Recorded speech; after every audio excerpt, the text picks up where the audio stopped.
Welcome back, everyone. Also, for this video, if you have not watched part 1 and part 2 of my scandalous love affair with a married man 24 years my senior, please click out of this video and go watch the first 2. This story will not make sense unless you've seen the first 2 videos. Stitching and bitching about plaything and fiction. He was a bore, he was a thrill. Let's live, listen, chill.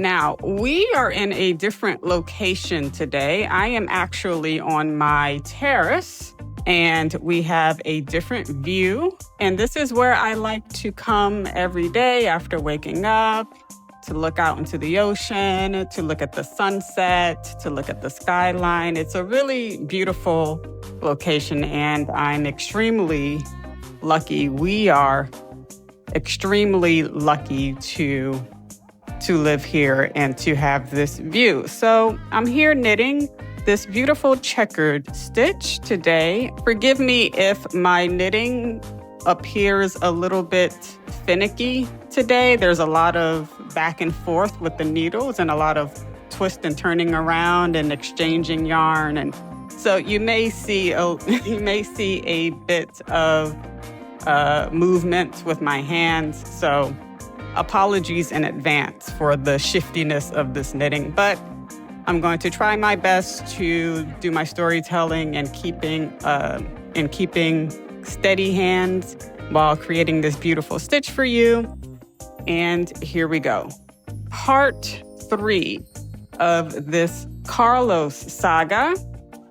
We have made it to New York. We made it through the initiation, the flirtation, the behind the scenes, underground, under the table, canoodling with each other, the wife finding out, the wife confrontation, Carlos leaving and going back home, Carlos coming back to me to stay, and we have made it out of Virginia into New York together. This was in 2010.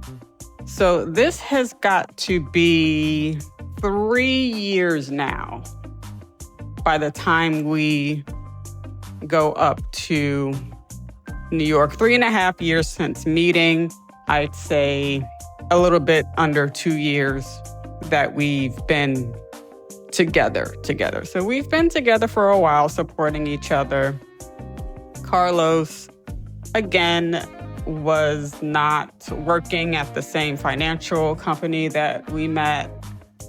His consulting contract had ended and was not being renewed. This is in the throes of the financial crisis of 2008. Now we're in early 2010, so things are starting to shift. Things are starting to shift towards a better future.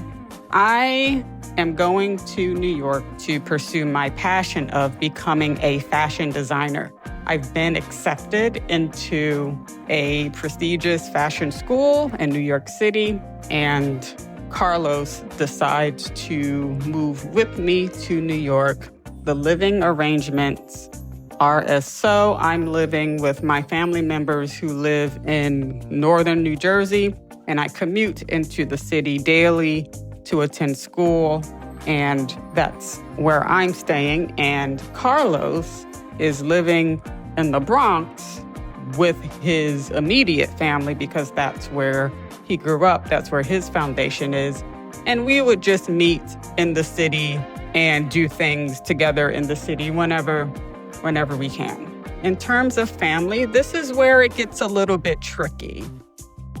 Although Carlos has left his wife, Shannon, and he's left her indefinitely, He is not divorced on paper. He is physically separated. I don't know if he was legally separated. I did not check any paperwork. I did not check any registrar. Should I have done all of these things?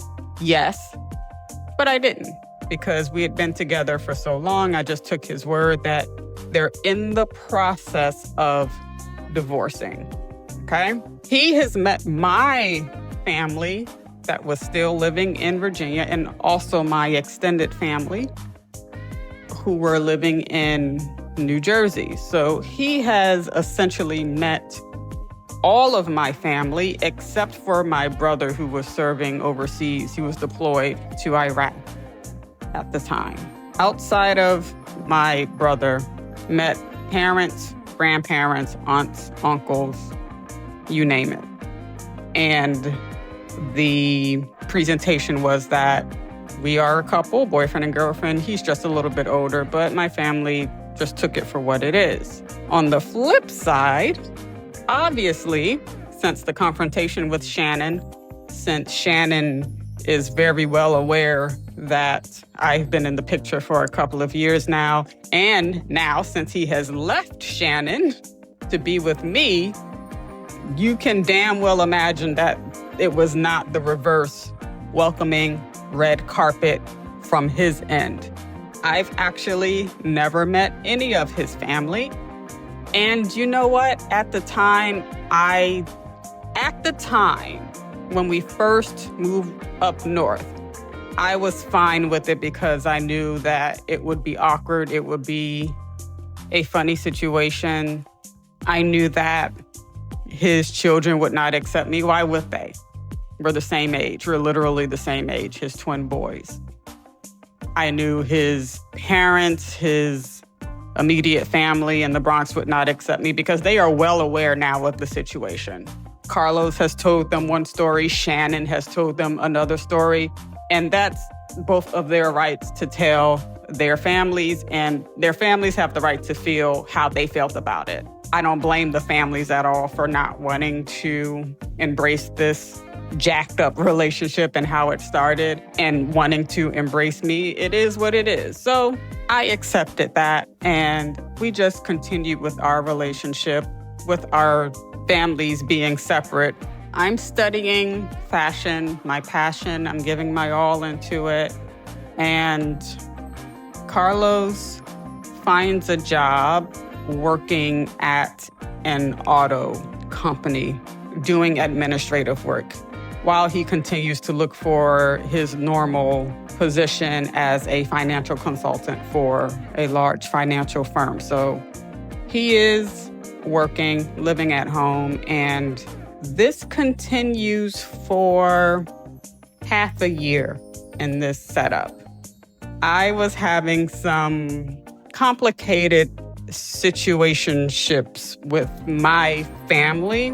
I decided to move into New York full-time instead of living with my family. Nothing terrible, but it was a period where I realized that I would not have stability staying where I was with my family. So I decided to move to New York. And of course, that requires a huge expense. Well, I end up moving to Manhattan, and I moved to an apartment. And I found this apartment through, I think back then it was roommates.com. It wasn't an app. It was a website where people can post their room that they had available, similar to, I guess, what's still out there now, but a lot more archaic. And I met my roommate through that site, and we got together, and luckily she and I just clicked, and she is actually one of my closest friends today. So she knows this entire story behind the situation. Let's call her Jennifer. I move in with Jennifer in this railroad apartment on almost the Upper East Side, almost Spanish Harlem, right in between the two. on 101st Street between Park and Lexington. And I'm living with Jennifer, and I'm continuing to study, obviously. And Carlos is now in the same city as me, so Carlos can stay with me in this apartment that we have. So that's great because we can spend more time together. We can continue to grow together. He can stay over now.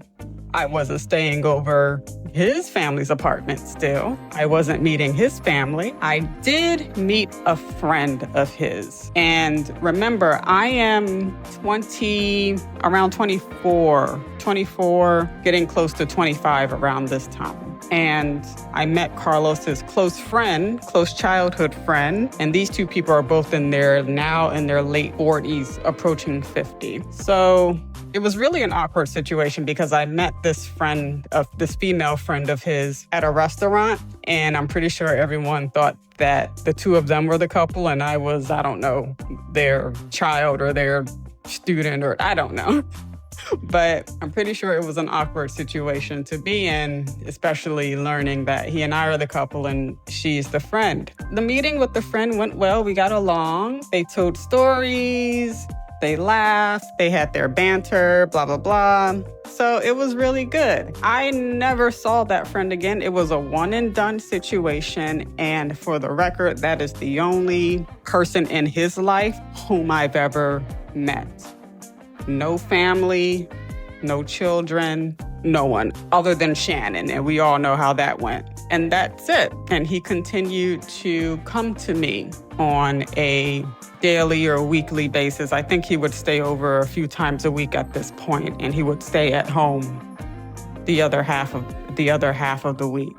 While this period is going on, I start to feel resentment. This is the resentment, the reflection, the what have you done for me lately, the what do I have to show for this relationship stage. And reflecting back then, I realized, and I'm going to further elaborate on this, that this man has uprooted his life and he's moved his life and left his life to be with me.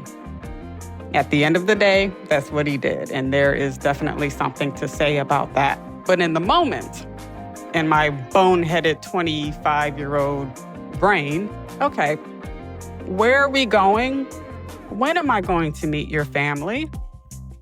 Your family is still refusing to see me, refusing to meet me, refusing to acknowledge me. And what's up? Is this how it's going to be? What is our future looking like? So this mindset starts to take over my brain. And I also want to know what the status of this divorce is, because it's creeping up on 4 years now. Everything that I've heard regarding this separation/divorce, I've heard directly from his lips, and I've not read any state document, any attorney's document, nothing about it. And I want the receipts at this point. Did I fall out of love with Carlos? No. Did I meet someone in New York and I started to develop feelings for someone new? No, I didn't. There was nothing that drove me to insist that Carlos stands on business and tells me what's going on and properly solidifies our relationship, introduce me, I'm your woman, you're my man. But we just got to a point where, okay, this sort of under the table, backhand, back alleyway relationship isn't working for me anymore. It's not enough for me anymore. It was enough for me in Virginia. It was enough for me a year ago when we moved here. Now we need to elevate this relationship to where it needs to be. And as I'm slowly starting to confront Carlos about bringing me more evidence of their divorce, meeting the family, showing me rather than telling me what's going on, he is continuously brushing it off. He'll say, oh yeah, I sign the divorce papers, but she refuses to sign them. And I'm questioning, like, okay, are you paying alimony or are you paying spousal support? Are you still paying for the house? I'm having questions now. These are questions that should have been asked years ago, but fuck it, I'm asking them now. What's going on with the kids? What's going on with the family? Where's the money? Where's all the money going? We were living on savings that I and he, well, mostly I, brought with me from Virginia from when I had my full-time job. But at this point, Carlos was also partially supporting me with my roommate situation with Jennifer. So he was contributing to my living as well, which is great. I support you, you support me, we're a couple, this is what we do. And the conversation started off quiet to begin with, but the conversation began to get louder and louder and louder.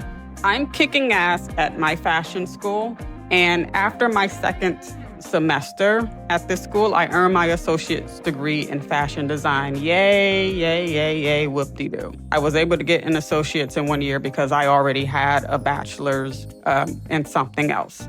So, of course, I intend to move on and continue my education in fashion because this business is not going to build itself. I need to finish this thing so I can get going. My school offers me a placement in their study abroad program in Milan, Italy. Well, they actually had 2 programs that they wanted me to apply for.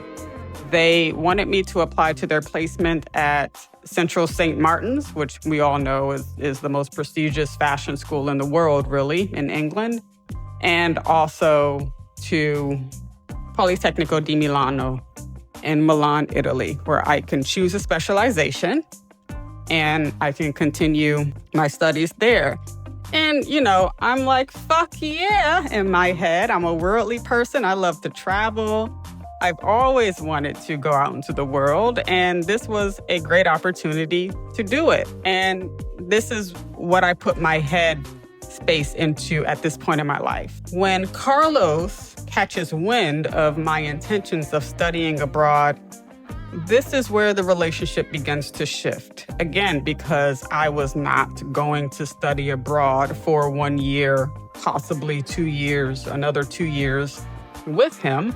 I was going to go for the semester, come back to New York, and then go back for another semester, come back to New York. So a little bit of a reversal of what he did to me when he went back home, came back, went, you know, that situation. And no, this is not payback of me trying to leave him. And no, this is me thinking about my future, looking out for my future, and collaborating with my partner as to how we can do this together. Because one thing I was always going to do is move forward on my path. I know that I put myself in danger for this situation, and I know that I put myself through a lot for this situation, but what I didn't do was quit a job not because of him, or leave a place because of him, or unfollow my own dreams and my own path because of him. That wasn't going anywhere. So I handled my business, and he came along for the ride. So anyway, I get offered this position to study abroad.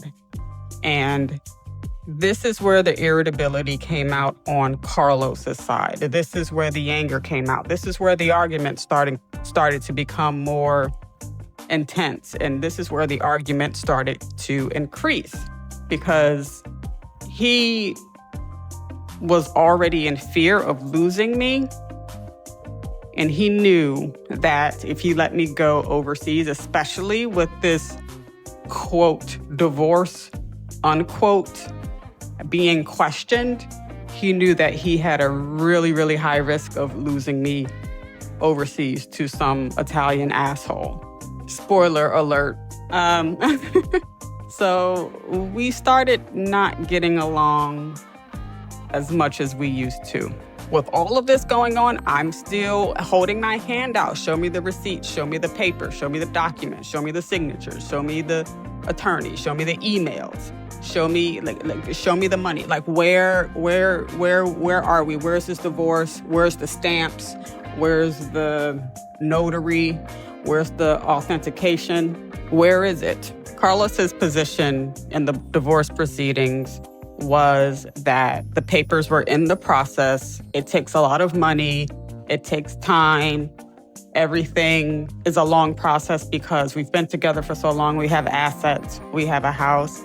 And I know that that is true in some cases.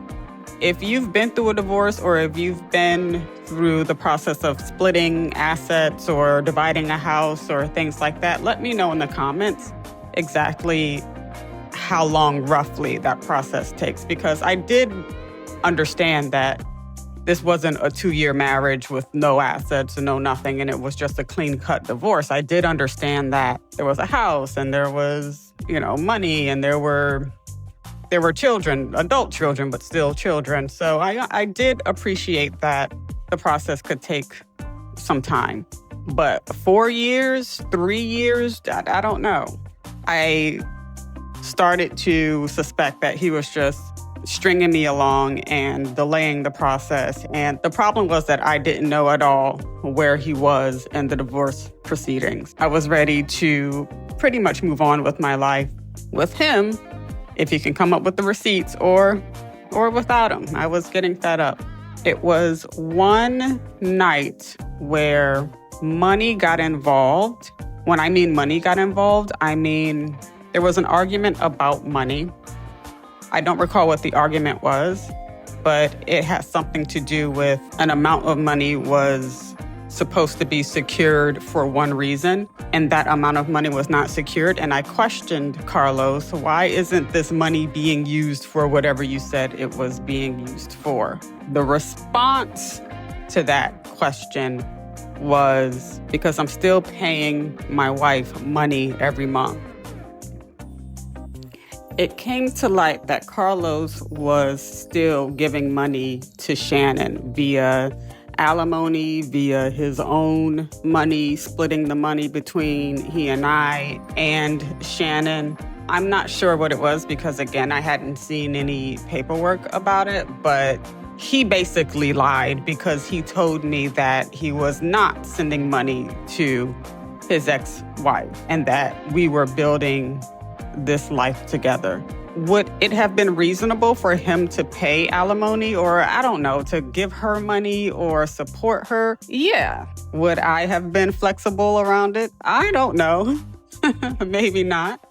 But that's why you don't get involved with a fucking 22-year-old when you're in your late 40s. But I digress. The issue was that he lied about still being in contact with Shannon and still giving money to her. So he was sneaking money to her. If everything had been in the open, it's like, look, I'm still paying, I don't know, $1,000 a month in alimony money for the next 5 years or something. I would have been able to reconcile that information a lot better. But he flat out told me, I don't have any contact. I'm not paying her any money. And come to find out, he is paying her money. So Carlos was very shifty. He was not an honest person. I'm sorry to say that. He sacrificed a lot for us to move forward together, and I understand that, but he was basically living a double life. He was trying to maintain things with his family. Remember, I've never met any of his family members at all, ever. He was trying to handle things with his ex-wife or current wife without keeping me in the loop about everything. And he was trying to have this life with me. And I just got to the point where I've had it. I'm not going to do this anymore with Carlos. And I didn't immediately end it in that matter right then and there when he told me that he had been sending his wife money without telling me. We got into a fight and I kicked him out of my apartment, and he left and went back to the Bronx with his family. And we ended up speaking again eventually. We didn't break up at that point, but I had made the hard decision to move abroad. And I ended up getting accepted and moving to Milan, Italy, to their exchange program. So my mind shifted to that. I wasn't even immediately mentally ready to pursue a relationship with someone else, but I definitely knew in my head, when you know, when you're done, you're done. And I was done.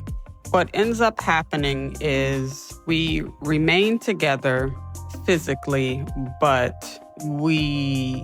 I spiritually had broken up with Carlos. The breakup time frame came around May. This would be May of 2011. I'd been living with Jennifer in our apartment for a year, and I was shifting my way to go overseas to continue my studies in Milan. And Carlos was assisting me with the process. So we got a storage unit so I can put my things in the storage unit. We arranged everything to move out of my apartment with Jennifer and to arrange everything for me to fly over to Milan and study.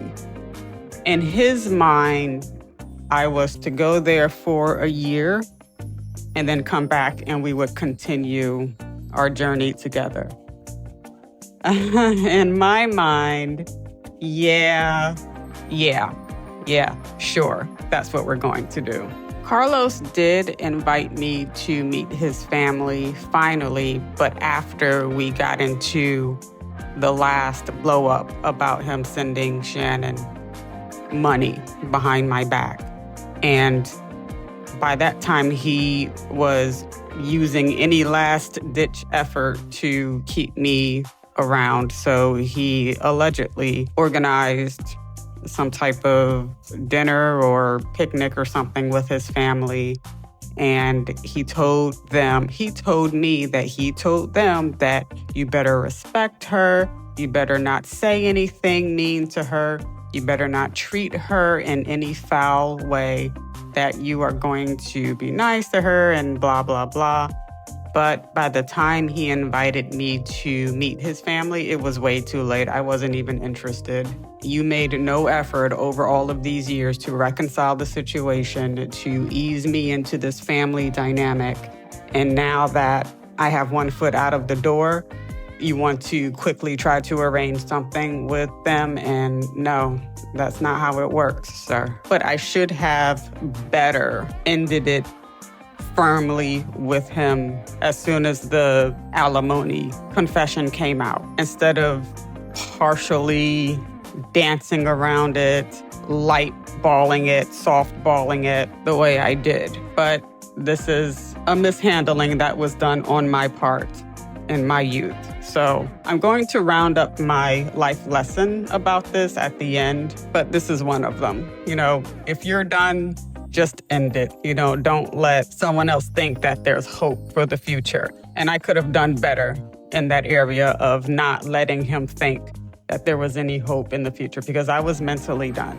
We spend less time together. So around May is when we had our last fight about him sending money. I was to fly overseas in August.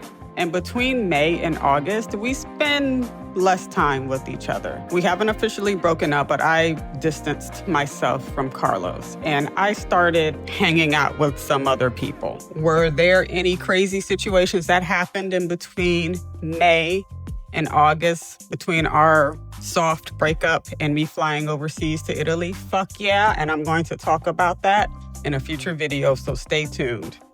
I'm not going to talk about it today. What ends up happening is Carlos moves me out. We get everything out of my apartment and I book a flight to Italy in August to live there and begin studying fashion there.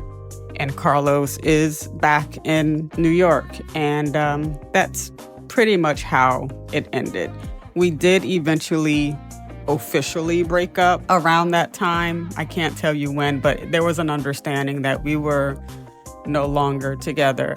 However, he always believed and he always wanted to believe that I was going to come back for him. So essentially it was over for me and it wasn't over for him. And this is where I'm going to end this story. However, this is not the end of Carlos, and it doesn't come in a form of me returning back to New York and getting back with him. That doesn't happen. However, this is still not the end of Carlos, and there's another very crazy situation that happened with Carlos, a very extreme situation. I will talk about that in a future video exclusively, but that's where we end this Carlos saga for now.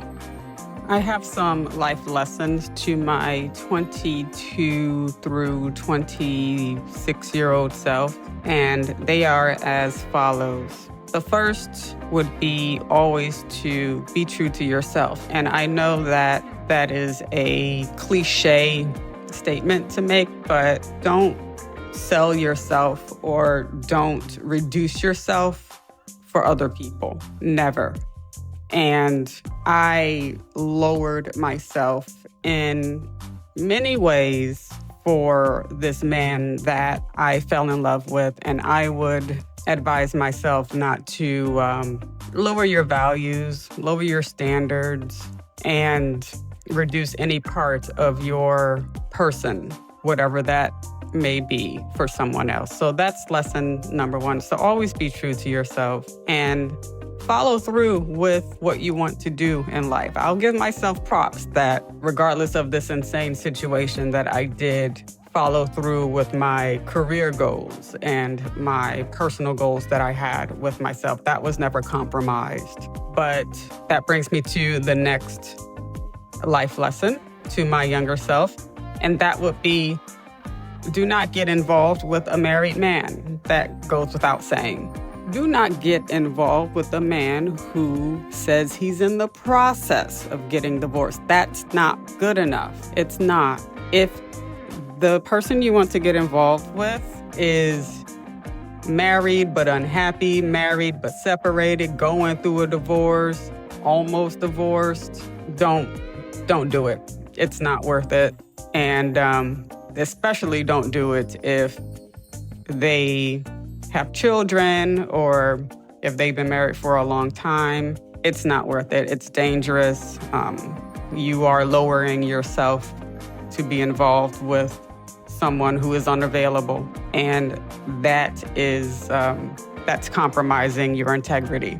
My third lesson to my younger self would be to not put yourself or others in danger, especially over a damn man. I'm pretty sure those of you who have listened to this entire story have thought to yourself, wow, she could have been this, or she could have been that, or the wife could have done this to her, the wife could have unalived her.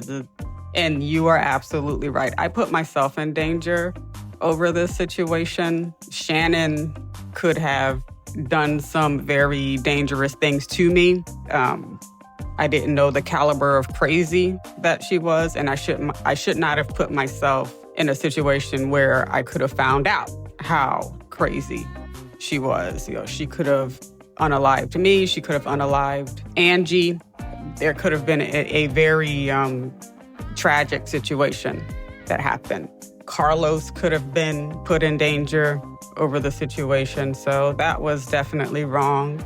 And I don't care if you're with your girls and you're going to roll up, ride up on people. No, none of that shit is worth it. There are too many people out here dying because they're scorned over a lover, or because their person is cheating on them, or because they're not ready to end a relationship and their person has moved on to another relationship. And it just could have turned out to be a very tragic situation. So that's the next life lesson. The fourth life lesson that I have to my young knucklehead self is to be careful when it comes to getting involved with people from your job. And this is actually not the first time I've gotten involved with someone who was in the same workspace as I was, not necessarily the same department or the same physical place, but within the same company per se. And it isn't the last. Stay tuned.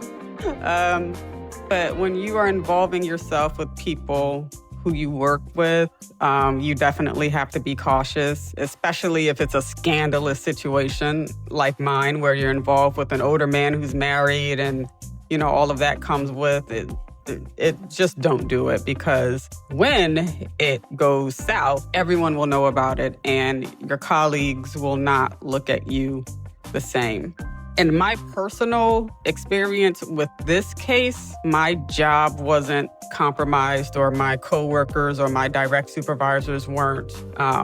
It didn't have any effect on me. Not to say that the people who I work with didn't know about the situation. It could have. I'm pretty sure there were rumors around my workplace company-wide about what was going on. I don't know the extent of it because I never heard it come back to me, but there definitely could have been. And, your supervisor or your colleague can be looking at you all shifty and crazy. It's like, oh, she's sleeping with Carlos and he's married and she's sneaking around with him. So you just don't want that in the place where you work. And I would advise just to be cautious. The fifth life lesson I have for my younger self is to not ignore the red flags.